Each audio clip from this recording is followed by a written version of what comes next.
नमस्कार, मी उज्ज्वला. मराठमोळी जीवन चॅनलमध्ये तुमचं सगळ्यांचं मनापासून खूप खूप स्वागत.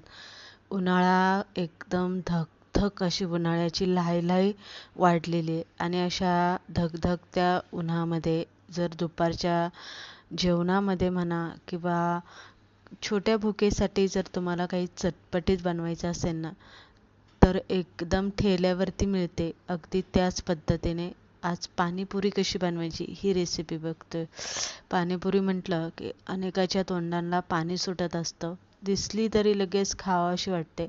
आज आपण ठेल्यावरची पाणीपुरी, रगडा चाट आणि आंबट गोड पाणी कसं बनवायचं ही रेसिपी बघतोय. चला पटकनी सुरुवात करू या रेसिपीला.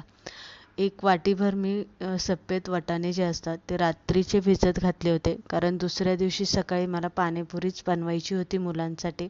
त्यानंतर 2 बटाटे घेतलेले, वरची साल काढून घ्यायची आणि अशा फोडी करायच्या आणि वाटाण्यांबरोबरच बटाटेसुद्धा शिजायला लावायचे. शिजायला लावताना फक्त त्यामध्ये आपल्याला 1 चमचाभर मीठ घालायचं आहे. थोडीशी हळद, हिंग आणि 1 चमचाभर तेल घालून आपल्याला पहिल्या 2 शिट्ट्या करून घ्यायच्या. 2 शिट्ट्या झाल्या, गॅस बारीक करायचा आणि अगदी 10 मिनटं बारीक गॅसवरती आपल्याला हे शिजवून घ्यायचं.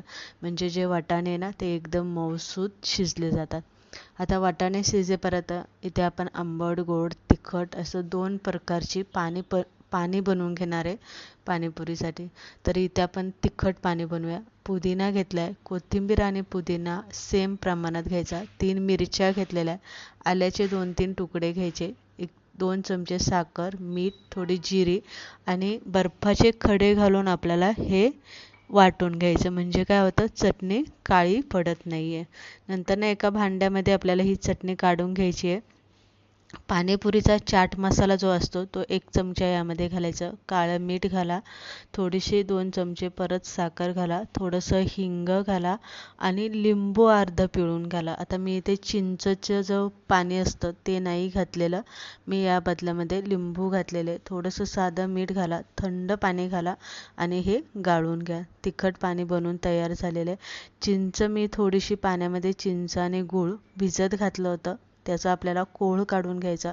नंतर त्यामध्ये काळं मीठ, जिरीपूड, पाणीपुरीचा चाट मसाला, थोडंसं लाल तिखट, साधं मीठ आणि साखर घालून आपल्याला काळी मिरी पूड घालून थंड पाणी घालून चांगलं पाणी ढवळून घ्यायचं. दोन्ही पाणी आपली बनवून तयार झालेले. तोपर्यंत आपले मटार, वाटाणे, बटाटे शिजले गेलेले. मॅचरने आपल्याला हे जरासा फोडून घ्यायचं. जास्तही वाटाणे आपल्याला फोडून घ्यायचे नाही. थोडंसं आपण तडका देऊन घेऊया किंवा तुम्ही नॉर्मल साधाही असा खाऊ शकता. तडक्यामध्ये मी थोडंसं 1 पळीभर तेल घातलेले. जिरे घाला, 1 कांदा बारीक चिरा, टोमॅटो बारीक चिरा तो यामध्ये घाला, कोथिंबीर घाला, हळद, हिंग घाला, थोडीशी काळी मिरपूड यामध्ये घाला आणि व्यवस्थित 1 मिनिटभर तेलामध्ये हलवून घ्या आणि हा वाटाणा आपल्याला यामध्ये घालून घ्या.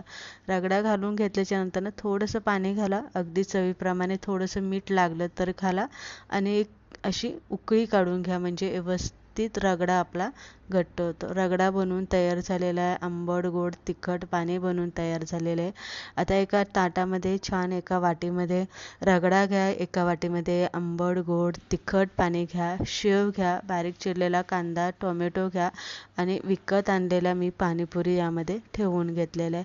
आता इथे झाली आपली ही रगडा पाणीपुरीची रेसिपी बनवून. पण आता खायचं कसं अनेक प्रश्न पडत असतो, ते सुद्धा मी तुम्हाला इथे दाखवणार आहे. पण असं ताटात घेऊन असं खाऊ शकता किंवा मुलांना तुम्ही असं ताट भरून देऊ शकता, जेणेकरून ते व्यवस्थित खाऊ शकतात. तशा भरून द्यायचं म्हटलं ना फार वेळ लागतो किंवा भरून ठेवल्या तर पुऱ्या लगेच नरम पडतात.